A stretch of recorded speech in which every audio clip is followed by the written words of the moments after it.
Hi,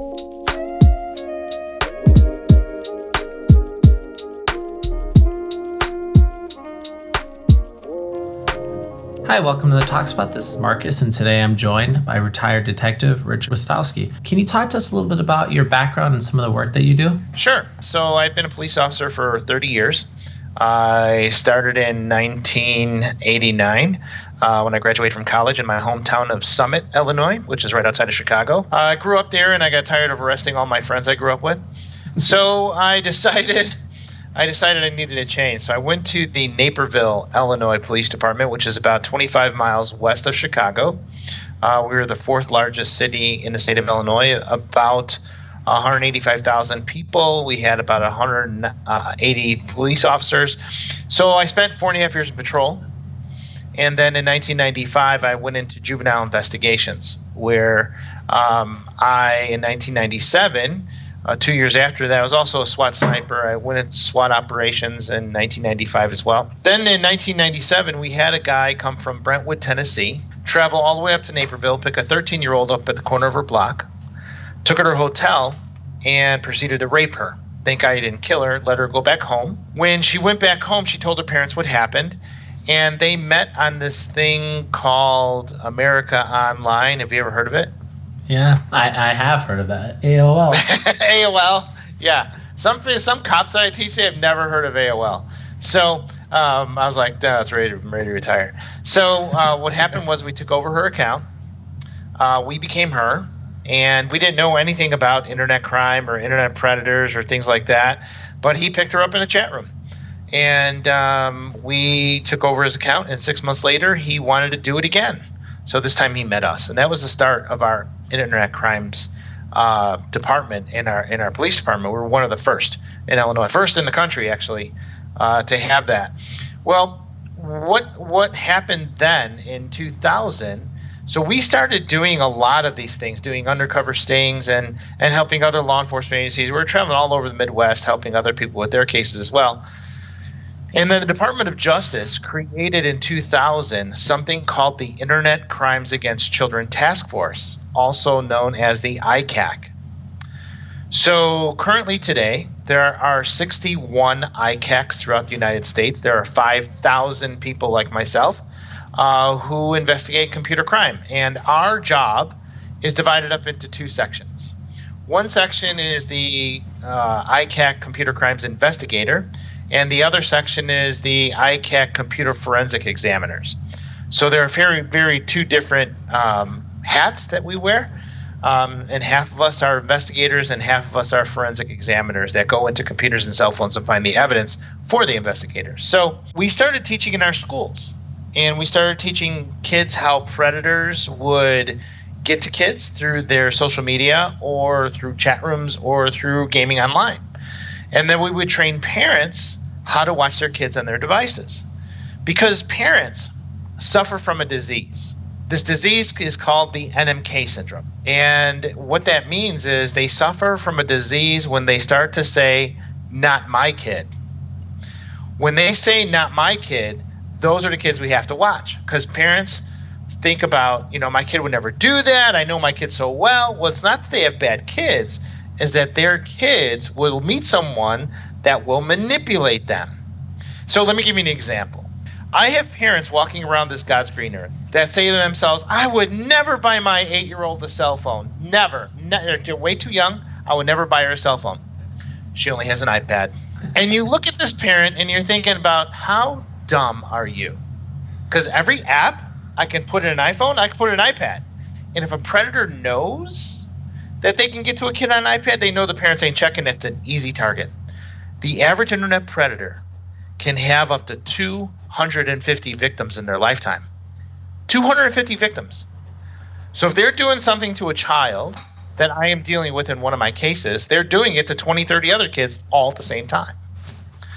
So what the new trends are currently. So let me just back up. So we started doing all these. I started teaching in schools. I created a company because once I started teaching in the Naperville schools, a lot of these principals and teachers had friends in other schools and spouses that were in other schools. So they wanted to bring my presentation to their school. Well, my police department wasn't going to pay me to go out and do it at other schools. So I created a company called BeSureConsulting.com, BeSure Consulting.com. Why BeSure? Well, I always found that I was telling my parents almost every day, well, no, don't listen to what they're telling you. You have to be sure yourself, and be sure of that, and be sure of this. So it was just a normal transgression to BeSure Consulting. So then I started teaching law enforcement how to investigate internet crime and go into labs across colleges all over the country. And then it got bigger and bigger and bigger. So in 2018, I wanted to do 30 years in Naperville, but I only made it to 28. Something happened to me. I did something called a TED Talk. So when my TED Talk got released in 2018, it just went viral. And I was getting calls all over the country. Now I'm in Oregon, Oklahoma, Florida, New York, Texas. And they just wanted my presentation. And I was making so much more money, doing the consulting and speaking circuit. It was just fantastic. So I retired in 2018. And I've been working ever since. Unfortunately, COVID hit and grounded me. But here's an interesting stat for you and your audience. Mm-hmm. Over the last year, I was in 25 different schools. I'd say from October of last year to April of this year, in 25 schools. And out of those 25 schools, I had 16 students, come forward, and they were being sexually exploited as I was there. 16 kids. Yes. Jeez. And that's just the ones we know about. So now when I go to a school, I tell the principal, I said, hey, listen, over the past 25 schools I've been at, I've had kids come forward, actually run out of my presentation crying because the stuff I'm about to explain is happening to them right now. So where are your social workers? So we have the social workers come in, we have the school resource officer come in to watch out for any kids that exhibit those types of signs. And it's a real thing. Well, that's something that I guess that kind of leads into one question that I kind of have is that, so, I mean, I'm under 30. I have no children, but I feel like a lot of people that are maybe around my age, give or take 5 or 10 years older or younger, I feel like a lot of us, we watch shows like To Catch a Predator, and I feel like a lot of people have been told, don't talk to strangers online.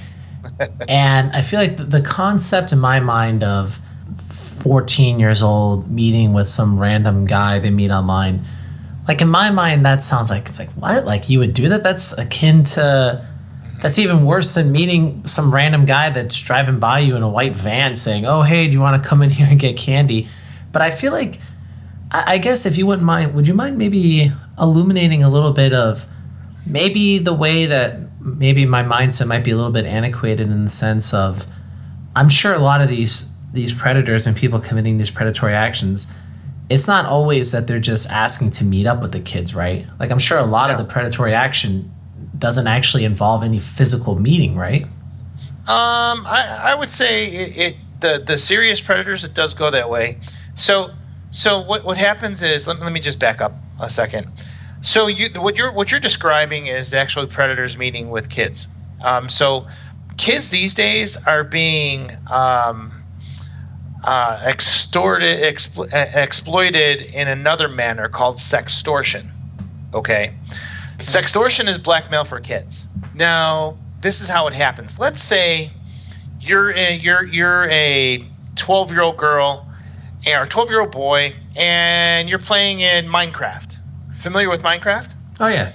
Yeah. So they're playing Minecraft, and 2 hours after school every day, they meet someone in Minecraft, and they're making these sick ass kingdoms and underground fortresses, and they're having a great time with this person they met in Minecraft. And then their friend they've been playing with for the last 2 months says, "Hey, do you have a Skype?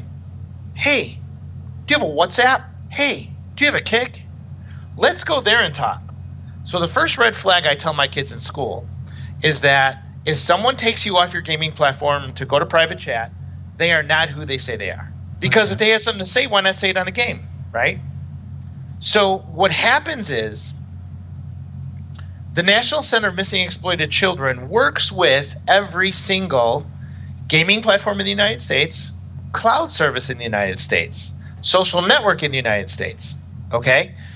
So when the security agents or the AI software that runs in the background of every gaming platform and social network.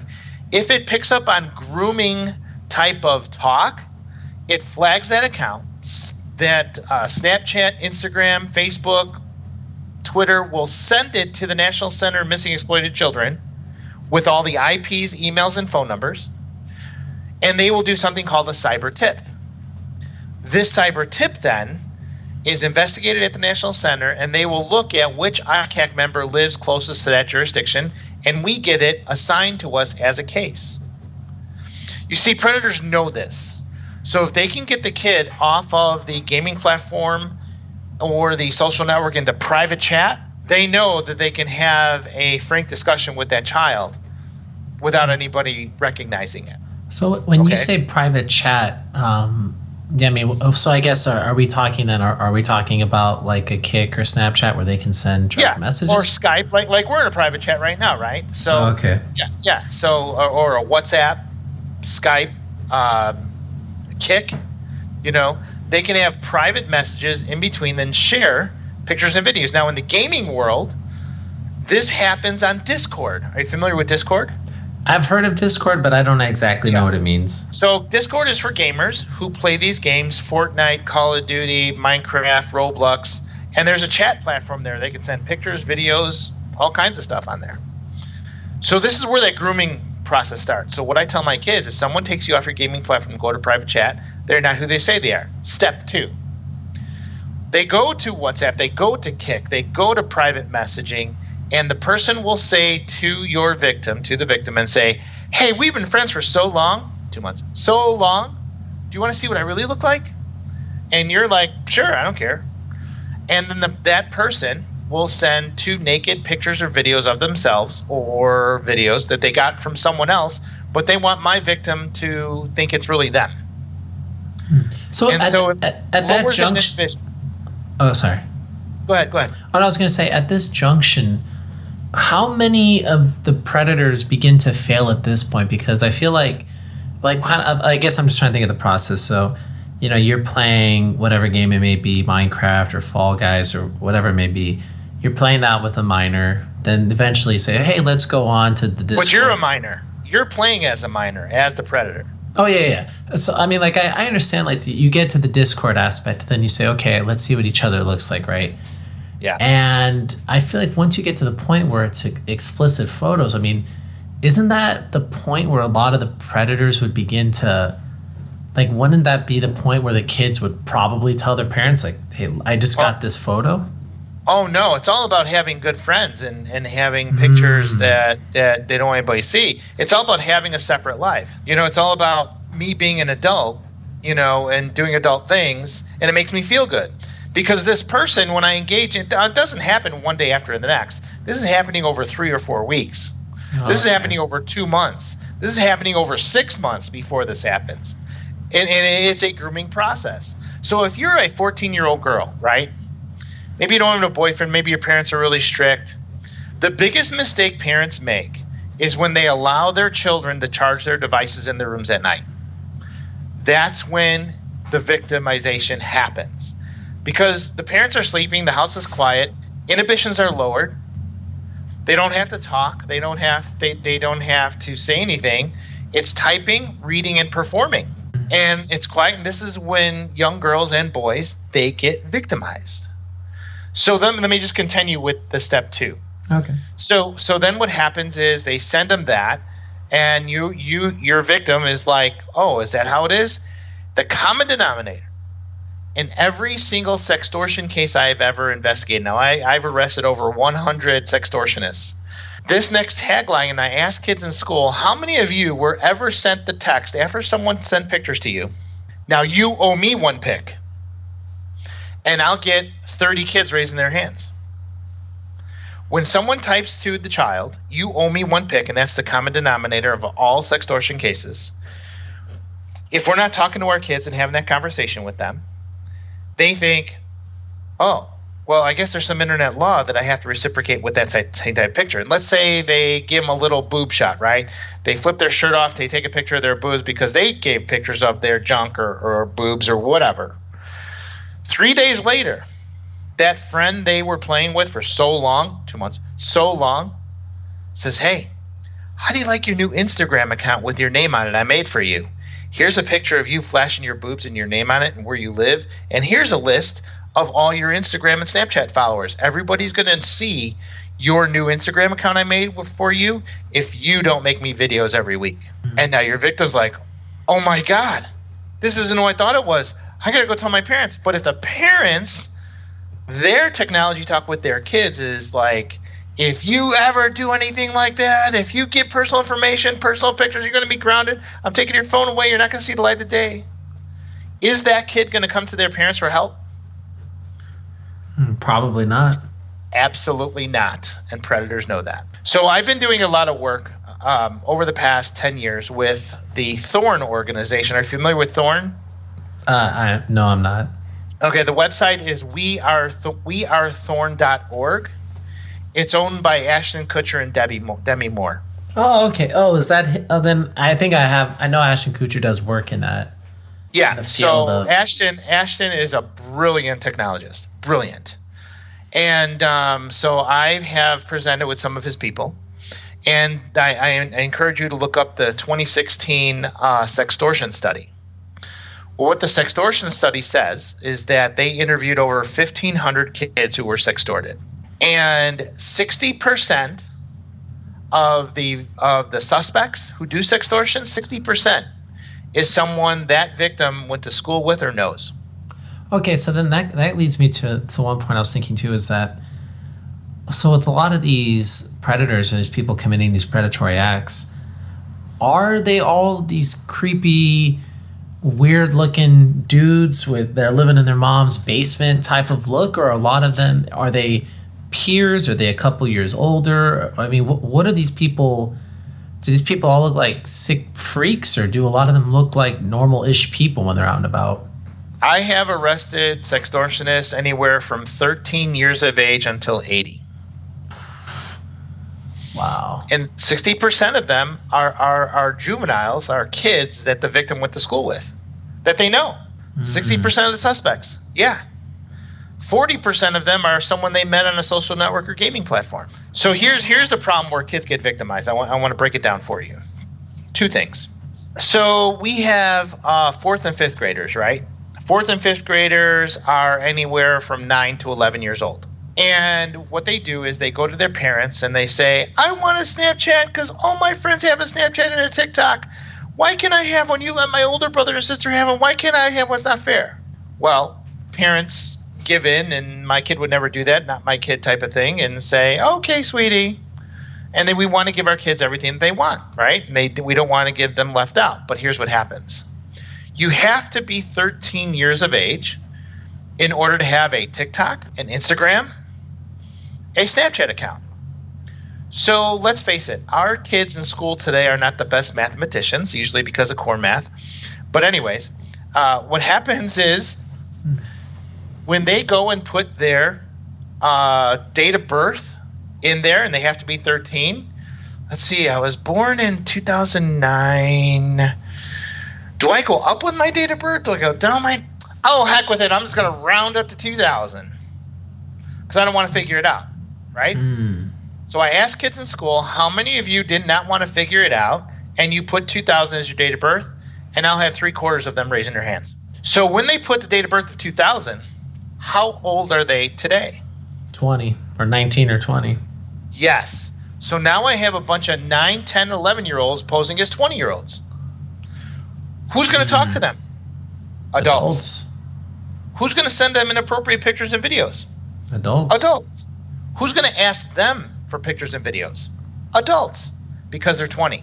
So when I train law enforcement, I say, before you start this investigation, you better have some chat that shows what their true age is, or around their true age. Because if you just depend on their profile age, they're 20, and you don't have a case.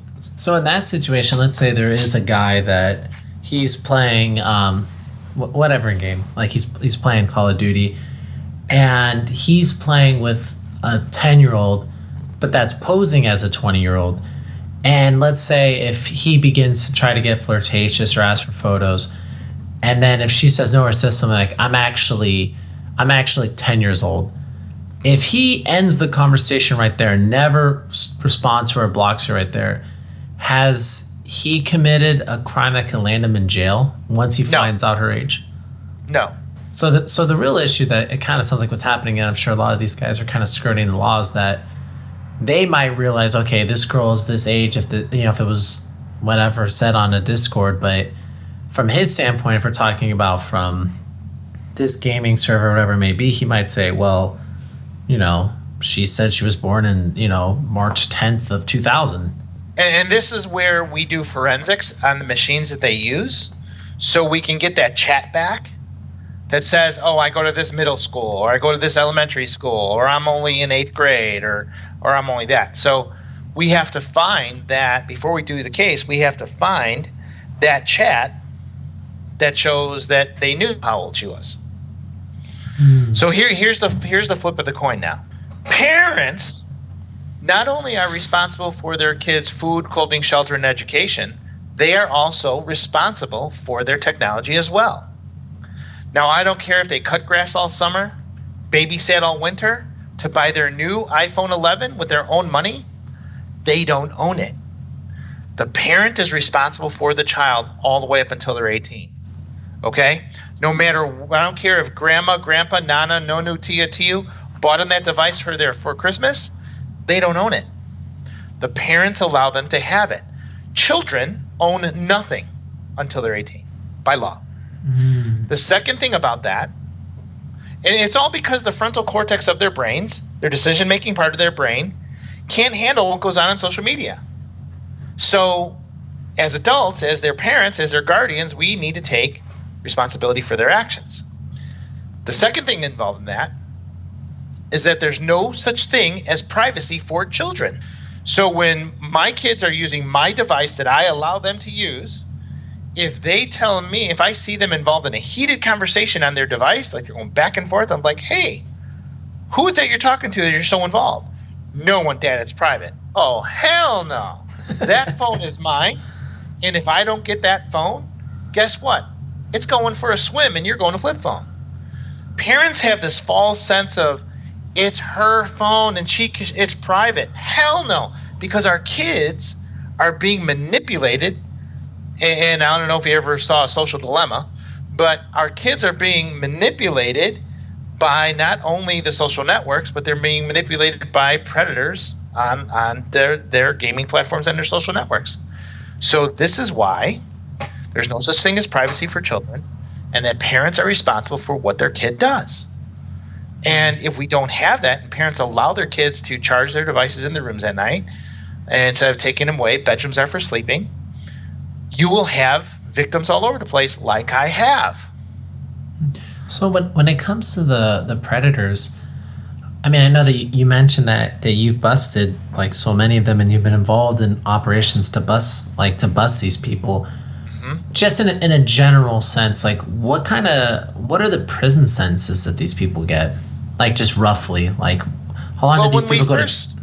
Yeah, when we first started, it was disgusting. Like in the 2000s, mid 2000s, they were getting like 10 years state time, maybe 25 years federal time, because you got to serve 85% of federal time. But as we started making more and more arrests, the court systems and the judges got more and more lenient.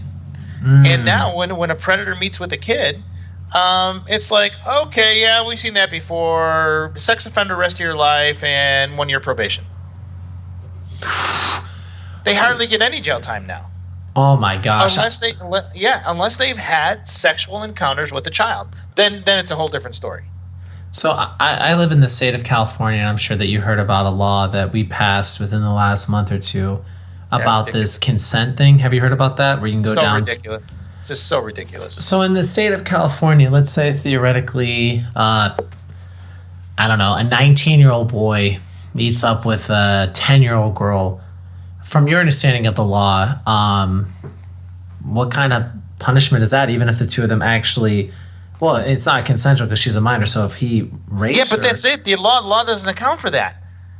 Teenagers under the age of 17 years of age and younger cannot consent by law, but now they can in California.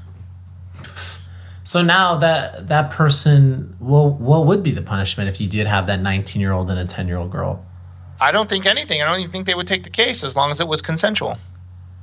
Even though, like what you were saying before, that like I mean, a child can't consent. Right, but in California they can, evidently. Now, I don't know the inner workings of that law. I haven't studied it. I just know that it lowers the ability for law enforcement to go after people who groom children, get them to fall in love with them, and there's nothing you can do because it's consensual. Would But you be? how can a 13-year-old consent? Well, would you be surprised if a law like that passes to other bigger metropolitan type states? Like, would you like be surprised if a law like that got passed in New York or Illinois? Or... Oh yeah, yeah. I mean, I don't want to get into politics, but the fact of the matter is that you have states like Oregon, who kids do have privacy away from their parents. So whenever a school resource officer or police officer wants to get into a kid's phone, and they are involved in a criminal matter, they have to ask the parent 2 questions before they enter into that phone. A, do you have monitoring software on this phone? If they say no, the second question is, do you regularly look in your kid's phone? If they say no to that, that parent can't give the police or the school consent to go into that phone because that kid has their own privacy. What? How is that possible? Exactly. That's what they had in their Oregon Supreme Court. So when I went there, I teach a lot in Oregon, and so I'm very familiar. And they're like, yeah, your teachings ain't going to work in Oregon. And I was like, well, why not? And they tell me about this. I was like, are you kidding me? And they're like, no, well, they just passed in their Supreme Court. I was like, well, you know what? We're going to change the culture. I said, we're going to change the parents' attitude that when they are asked those 2 questions by law enforcement, the answers will be, yes, I monitor my kid, and yes, I go in there every time I need to. Go ahead and go in. Wow. It's all about training parents. You know what I mean? Well, yeah. I mean, I feel like with something like this, I think it's interesting that expression that you said, the "not my kid." I mean, I feel like there's a lot of parents that. I mean, I would imagine, let's say, most parents of 10-year-old children today, let's just say roughly, the average age of a parent of that kid is probably like 40 years old, 30 to 40s, probably something like that. Sure. So, I mean, I imagine that a lot of those adults would just say, yeah, it's obvious, don't talk to strangers, don't do this thing online, don't talk to people you don't know. And I'm sure they probably had the 1 or 2 conversations with the kids in their whole life, and that was it, kind of the whole stranger danger thing. But I imagine a lot of what you're saying, this thing exists because a lot of kids, they just write it off. It's like, oh, well, yeah, my dad or mom said that one time, but they're not actively following up. Let's talk about the topic you just brought up, talking to strangers, getting in a stranger's car, right? So what are some of the things your parents have told you when it comes like when you leave the house? What are some of the things they've told you? Yeah, I mean, when I was a kid, they always said, never talk to adults you don't know, never get in anybody's car of somebody you don't know. And that was basically it. Yeah. Well, then why in the hell do I have parents sending Ubers for their children to get picked up from school? You see, that's a very good point. I mean, that's, I think before the interview I mentioned that to you, where it's, when I was growing up, Uber wasn't even a thing. Right. So now I can imagine from what you're saying that there's probably been cases where, a kid thinks he's going to get in an Uber car and a guy has an Uber sticker and says, "Oh, I'm here to pick you guys up." And you can pick out people who are waiting for an Uber a mile long on a street corner, right? Yeah, you see 3 kids standing on a street corner. You pull up and you say, "Oh, you guys waiting for an Uber?" And if they say, "Oh, no, we're not," then you just drive away. Okay, but if they are, then boom. Yeah. But just my point is that just because the technology exists doesn't mean the parent has to use it, right? And there are schools who have to send emails and letters to the parents, do not send an Uber to pick up your kid. If you cannot pick up your kid, arrange for a family member or a neighbor to pick your kid up. Because that's what our parents did, right? We'd call Joe next door or Auntie Sarah or whoever to pick up your kid. And guess what? Parents, like in the city, are sending Ubers to take their kid to practice. Wow. So the fact of the matter is that, when an Uber, Uber drivers sometimes they sell their license, and Lyft drivers sell their license to people who just get out of prison because they can't find a job. So the matter of fact, when you will tell your children, we were told don't get in a stranger's car, no, but we have parents putting their kids in Ubers and trusting Uber to be with their kid. Well, even like you mentioned earlier too, like today, or you mentioned earlier, is that like even in today's culture that, I mean, a lot of what's happening, the violence committed against children, I mean, a lot of times it's even people that they know somewhat. I mean, they might not know them extremely well, but if it's something where, I mean, that gets into a whole other can of worms when it comes to, you know, sure, discussing relatives or discussing family friends that are older. But right. I mean, would you say from your work, I mean, would you say that if you just had to take a guess, let's say, how many children or individual, I'm counting children just under the age of 18, how many of them percentage-wise do you think are involved in some form of being either sexploited online or maybe even being asked for inappropriate photos and giving inappropriate photos or being put into very provocative and potentially dangerous situations online? Like, if you had to take a guess, I mean, would you say, like, what percentage of youth? We talk a lot about in the film that I was in Childhood 2.0. We talk a lot about that, and it's coming right from the kid's mouth. And they give an estimate of, I think, 60 to 70% of the kids they go to school with have had nude pictures sent to them or asked to send nudes. In junior high, in high school. Wow. I was involved in a major case back in 2014 where a very prominent Naperville doctor came to see me, and he's like, "Detective, I need your help." I'm like, "What's going on?" He said, and I knew this family. I said, "Is it, your daughter's in pre-med, right?" Because she was just as old as my son, and they were going to the same college. And he goes, "Yeah." He goes, "I went to his daughter's name was Naja. So he went to a forum on how to get your medical student, your pre-med student ready for medical school. And the first thing the facilitator said was, when you go back home today, Google your college student. Google their name." So he goes home, Googles her name, and there came up 2 hits on a website called Anon IB. And when he opened up these links, they were 5 pictures of his daughter when she was 14 and 15 years old, fully naked, posing in her bedroom and her bathroom. Fully naked, 14 years old. Just by Googling her name. So what this was, Anon IB was a website, and college kids, college boys would go to it, right? So it went by state, it went by city, it went by high school, graduating class, first name, last initial. And these high school boys would trade these naked, sexted pictures that they got from girls they went to school with. And they would categorize them. Does anybody have Naja 2013 Naperville High School? And everybody would post any pictures that they would have, and that's how she got caught up in. So I was able to, and I was able to take down those 5 pictures. I made them known images of child pornography. Therefore, if anybody would have them in their social media, if anybody would have them in their cloud service, they would get caught and a cyber tip would be made. So, and anybody who had her pictures was going to be in possession of child pornography. So I was able to take them down, and then once that story hit on NBC, I got calls from all over the country. How did you do this? I have 10 girls that were victims. I have this, I have that. So then finally the FBI got involved, and they shut the server down and the company. But you research my name and Anon IB, and you'll see all 5 NBC stories, and it's just, when I show that video to high school students, they're like, "Oh my God!" And here's what I teach high school students. Now, let's say you're dating, and maybe you're not ready to have sex.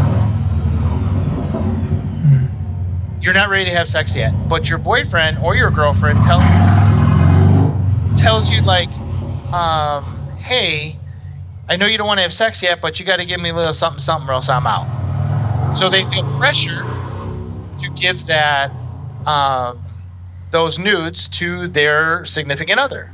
And the conversation about that is, I'll never share them. I love you. We're going to get married. So I ask high school students, what happens when you break up? Okay? What happens when you break up and now they have your nudes? Let me take it a step further. What happens when you break up and his new girlfriend gets in his phone and finds your naked picture? What happens then? They're going to get shared. They're going to get shared. So kids, again, it's that frontal cortex thinking that students, junior high and high school, only do what feels good at the time. I mean, I will say that I think even a lot. I think even a lot of adults do that too. Though they're dating. I was gonna say, like, I mean, even what you're describing, not the sharing. But I mean, there was some California senator that lost her seat because of it. Yeah, and I mean, even that idea. I mean, even people that are in their 20s or 30s, they send sex messages, and obviously, I mean, those are two consenting adults. But yeah, it raises the same point. I mean, how many? I mean, Alan, I don't know. I have known individuals that, let's say, they don't necessarily expunge every dirty image that an adult woman that they've been dating has sent them. And, of course not. And then it turns into revenge porn. So that's another. It can, or even if it's low grade revenge porn, which is, oh, now that I'm not with her, hey, do you want to take a look at, the last girl I dated? Do you want to take a look at, and it's right. Sure. So, I mean, so you're right. I mean, if adults can do that, and I'm sure there's a lot of that goes on, then I can easily imagine children that are 15 years old, they send, like what you said, they send something inappropriate to the boyfriend. And like you said, the boyfriend says, oh, I promise I won't do it. And then, 2 years later, he's dating someone else. And this happens in high school all the time. There'll be times where I'll get calls from the school resource officers, and they will say, one of my students' pictures or videos were airdropped in the cafeteria. Wow. Yeah, it's instant. You know what I mean? And it's just unbelievable. And a lot of these things, I mean, do you feel like, again, without necessarily going into like all policy, but I mean, do you feel like when it comes to legislators really, creating things that are up to date with recent technology, I mean, do you feel like there's definitely a disconnect between legislators writing laws about things that are happening in real time right now? Like, I mean, it seems like, even when you hear the congressional hearings of Twitter and Google and Facebook, Capitol Hill, they don't even know what they're talking about. So I imagine it's the same in every state where they don't really understand these technologies. Well, part of my hobby in the state of Illinois is to rewrite laws. So I wrote the sexting law in Illinois, where kids cannot be held as sex offenders; they have to get diversion instead. I wrote the swatting law. I wrote the child exploitation online law. So I try to, and ICAC members have that passion in every state to rewrite the laws to fit protecting children online. So it's the ICAC who does that, and we are very proud of what we do in our work in the schools and the legislature and on the street. Well, I definitely think that kind of work is certainly necessary because, again, I mean, it's, I can envision, like, if it's too draconian, then, I mean, yeah, a 15-year-old boy who got an image from his 15-year-old girlfriend that was sexual in nature, and then, something happens where it's maybe even not his fault, or he's just an idiot, he shares it with someone, then it gets blown up. I mean, that person is in the same boat as somebody that's playing with a kid on Minecraft and grooming them. Right. So what we do in that type of case is that I created an online diversion program called JuvenileJusticeOnline.org, JuvenileJusticeOnline.org, where we give kids diversion for those types of behaviors instead of arresting them or expelling them from school. So I created a bunch of videos. Like I created a video for an informational video, like for cyberbullying, sexting, vaping, truancy, and hate speech. So they have to watch the video and take a 10-question test. They have to write a 5-page research paper. They have to do community service, apology letters, self-esteem counseling. So it's and not only that, the parents get consequences too. The parents have to watch my 90-minute video as to how to be good parents. And they go to cyberparenting-101.com and when they log into cyberparenting101.com, they have videos and tests they have to take. And then we give them free monitoring software from bark.us there. We give them free monitoring software. They have to put it in their kid's device so they become more in tune of what their kid is doing. And we've been doing juvenile justice online since 2016. We released it through the National Association of School Resource Officers. I have up to 3,000 agents using juvenile justice online, and our recidivism rate is 15%. Oh, that's so great. 85% of the kids will never commit a crime again after they're given a diversion. Well, normally for when it comes to recidivism, I mean, what is it normally? 98% that recommits. It's over 50%, which isn't a good ratio. Yeah. You know? Well, but when the secret formula is that when you involve the parent in the consequence, it becomes more meaningful. No, I can totally believe that, because I mean, I think a lot of these younger individuals, I mean, like you said, even the perpetrators, I mean, a lot of them are stupid. I mean, that's not an excuse for, especially if it's heinous things that they commit. But right. Yeah, I mean, really, I mean, I think what a lot of people probably really focus on, and at least from the outside perspective, are the creeps, the 45-year-old dudes that are preying on 13-year-olds. I mean, that's where I think most people think about. And I think kind of like what you mentioned, I mean, obviously that element does exist, but there's also it does exist, but it's not as prevalent as people think. Yeah, it's more like what you're saying. It's a kid in your school that's a year or two older than you that's committing the right. And exactly. I mean, they're the ones who know more about you. They're the ones where when you're even 16 years old, that one guy gets topless photos from his girlfriend, then he shares with one guy. That all of a sudden it's like everybody in a grade has now seen the topless image of this one girl. Right. And it's more of a sextortion issue too, that they want more. And it's not only sexual gratification. I had a case recently where a very famous movie producers from Hollywood, their 15-year-old son got caught sending pictures of his junk and masturbating on Skype. And he was doing it because he met his girlfriend of his dreams, an 18-year-old model from the Philippines. And there are prostitutes from the Philippines who do this to young boys. They don't only do this to young boys. They will do it to coaches, teachers, cops, lawyers, doctors. Anybody who has a big following, they will sextort them for money. And so their kid finally came clean and says, I sent this girl, $100, $200, and now she wants $1,000. And I need help. So they contacted an attorney that knew me, and we shut it all down, report to the ICAC. Now Immigration's Customs Enforcement is going to follow up with that. But here's the big picture. All this stuff is happening in junior high and high school. But yet there's a movement to defund the police and take officers out of the high school. You know what I mean? I wonder who's going to invest. So who's going to investigate this once all the police are defunded? Is it going to be social workers can't get into finding out who these people are. So the school resource officer is so important in our educational system because it makes the kids feel safe. And I train over 5,000 resource officers every year, and I show them how to do this type of work. Well.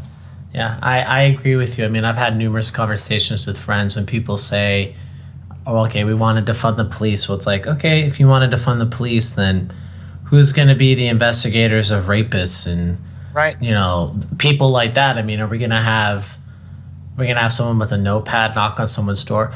Oh, well, we believe that this may have happened, and will you kindly watch this video and and ask for forgiveness, and that's it? Yeah, it's like, okay, well, I don't know how well that's going to fly with these criminals, but I have definitely, from a logical standpoint, certainly thought about that a lot. But definitely, Rich, well, I want to thank you so much again for taking the time to talk with me. This was a very interesting conversation. I think definitely something that is just overlooked. I mean, there's a million ailments in society today, and obviously so many people have so many other things going on in their lives. But I feel like, especially with the whole lockdown and everything, I mean, certainly I wouldn't be surprised if I talked to you 2 years from now and you told me that there was a huge spike in the amount of weird things happening during the virus when kids have been locked up at home. Yeah. I wouldn't be surprised by any means. Yeah. So and then I we hope can all that, talk about kids maybe just get more aware and adults get more aware and they just shut this thing down. Just shut this exploitation and then in the time, this disgusting stuff. I hope that they shut it down quicker. But I want to ask you, how can we follow your work and how can we keep up to date with everything that you're doing, like publicly, like videos and things like that? So you can go to BeSureConsulting.com. That's BeSure Consulting.com. You can also visit cyberparenting-101.com if you have parents out there who want to get trained online. Cyberparenting-101.com. And on my Facebook account, it is Cyber Safe Schools Online. Cyber Safe Schools Online. Perfect. All right, Rachel, thank you so much. I appreciate your time and have a good rest of your day.